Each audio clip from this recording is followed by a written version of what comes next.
Hello and welcome back to our channel. A few weeks ago we went to visit Skipton Castle in Yorkshire, a castle so intrinsically linked to one historical noble family of the north that to speak of one without the other at length would almost be a crime. That family is the Clifford family, and has such a long history we decided that one video would do neither the castle nor the family the justice it so richly deserves. We have, therefore, decided to cover Skipton Castle and the Cliffords in two parts. So, without further ado, let's get on with part one.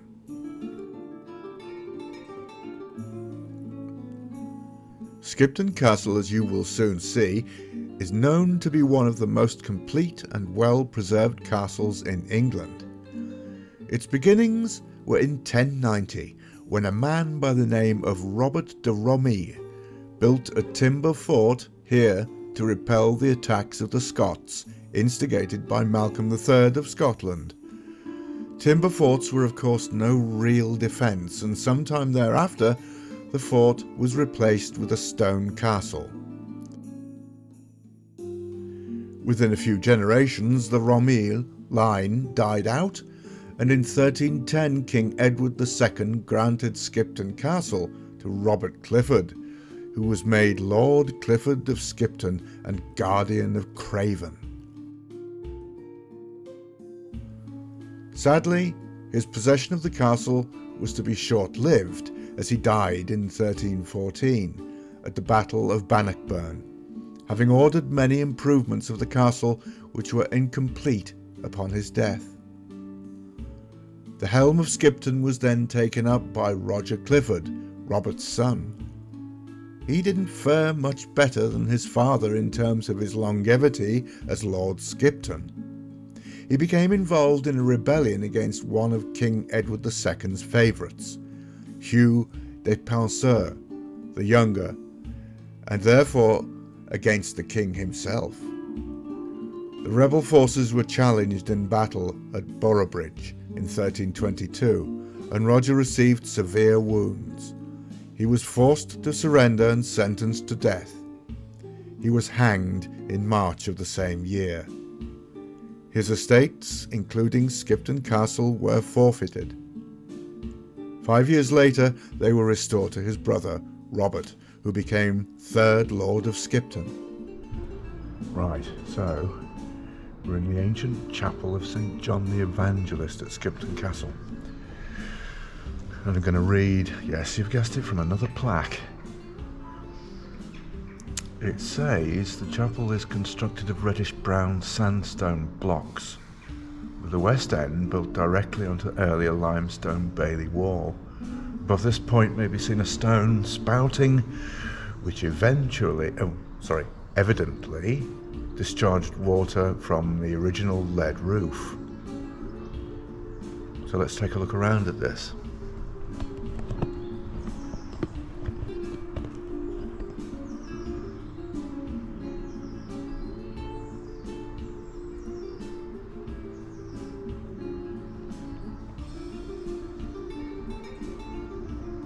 Quite an atmospheric place, very tranquil even now.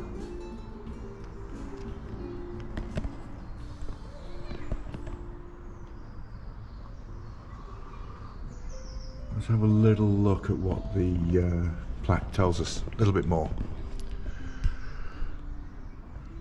And it says about the roofing timbers with their mouldings. They're undoubtedly old, but it is uncertain when the grey slate roof replaced the original lead one. And we can see that up here.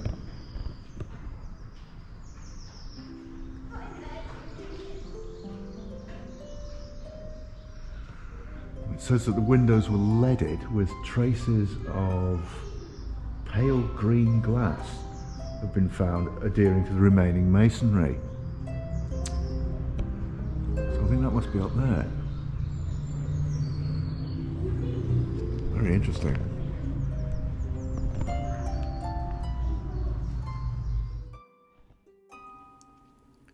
It should be noted that, in the 5 years' absence of Clifford possession. The castle had been raided by the Scots during the Great Raid of 1322, instigated by Robert the Bruce. But due to improvements carried out by the family, Skipton withstood the attack.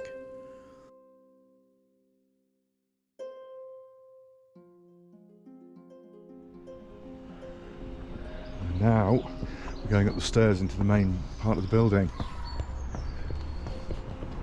This was another Lady Ann Clifford joint, as it were. As in, she was born in Skipton Castle on the January the 30th, 1519. And she made, Lady Ann Clifford that is, made substantial restorations after the Civil War. And these apparently are Lady Ann's steps. She got about. In 1344, the lordship of Skipton was inherited by a very young Robert Clifford, who had married into the famed Neville family in 1343. He died, however, in France, and in 1350, with no heirs, and the lordship passed to his brother Roger de Clifford.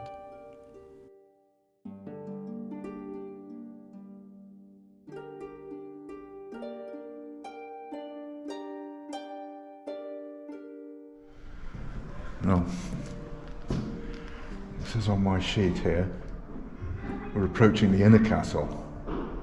We're entering through the same arch that the Norman soldiers used 800 years ago. Roger had a prolific military career, which began when he was a little over 12 years old. In 1370, he was made one of the wardens of the West Marches in ongoing conflict against the Scots.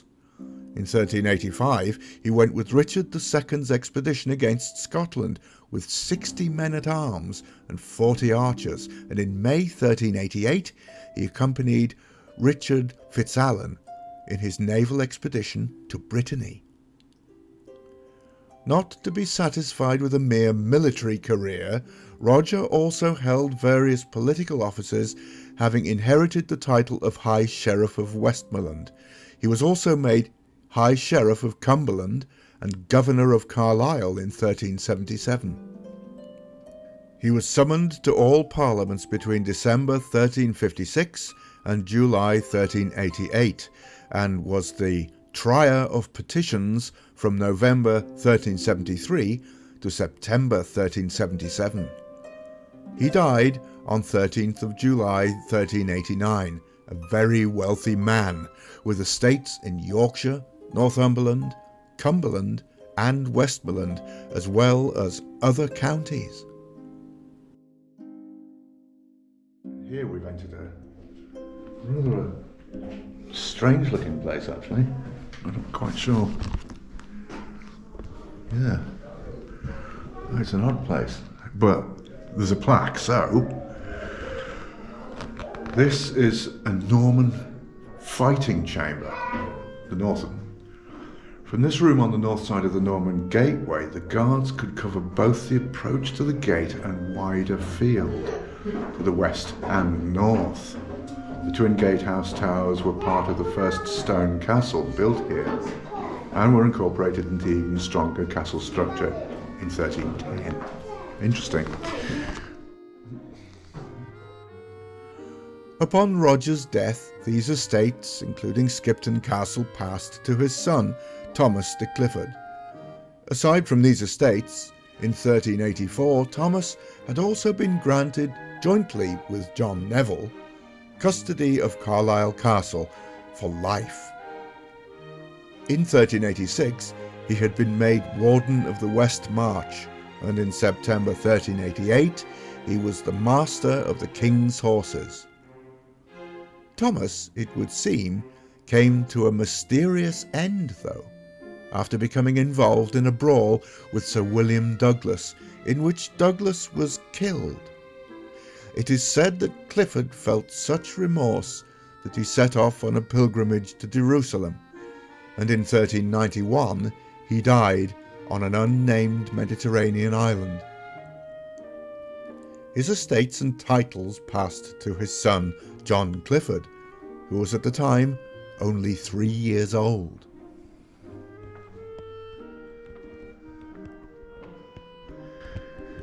Now we find us come to the banqueting hall, and that would have been between 1450. So that's 1390 and 1450. It says on the plaque, the banqueting hall or Great Hall was the social centre of the medieval castle. Here Lord and Lady Clifford, their guests and retainers, dined each day, usually just before noon. I don't think I'd be hungry by that, but anyway. The social standing of the diners was indicated by where they sat in relation to the high table and to each other. And the Chamberlain, who decided all this, became a powerful figure in the household. So when the hall wasn't in use for dining, it was a venue for entertainment or business, though it must have been a gloomy place before the bay window or solar was added in the 15th century.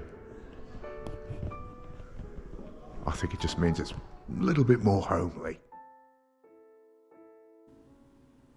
Later in life, John Clifford was at the siege of Harfleur and at the Battle of Agincourt, where he was indentured to serve Henry V with 3 archers. On the 3rd of May 1421, he was made a Knight of the Garter. Sadly, less than a year later he was killed at the siege of Meaux and is buried at Bolton Priory. John's son Thomas Clifford inherited his father's estates and titles at the tender age of 7.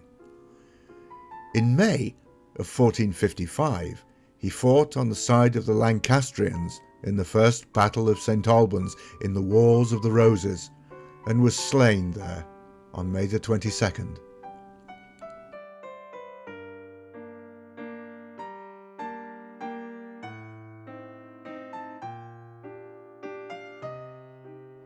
Now you find us in the kitchen, the medieval kitchen, and it says on this plaque here, within the massive fireplace to our right, great cauldrons of stew once simmered.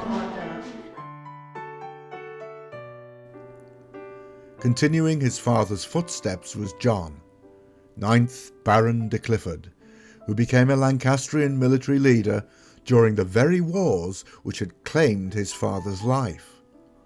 He was an important commander in the Lancastrian army during its decisive victory at the Battle of Wakefield, which resulted in the deaths of both the Duke of York and the Earl of Salisbury. But it was Clifford's slaying of Edmund, Earl of Rutland, that possibly earned him the nickname of Butcher Clifford. He was finally slain by Yorkists in a skirmish in 1461, and his lands posthumously confiscated by the Crown.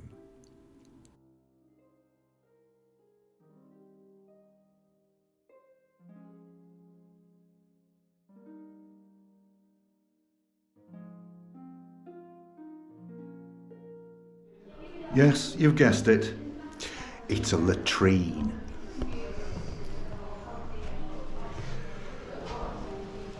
This one is called, rather excellently, the Long Drop.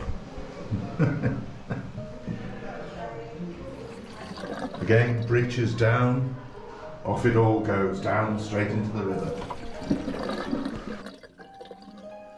This seems like a fitting place to end part 1 of our story of the Cliffords and tour of Skipton Castle, but we will leave you with a ghostly mystery. In 2014, a fellow castle enthusiast was enjoying a walk around Skipton Castle, taking a few snapshots as he went. Upon his return home and checking through his photographs, he discovered that he had captured what appears to be a little girl in a long white dress and bonnet, walking through the grounds. The picture is eerie, to say the least, and cannot be explained. Could this be the ghost of one of the castle's long since deceased Clifford residents?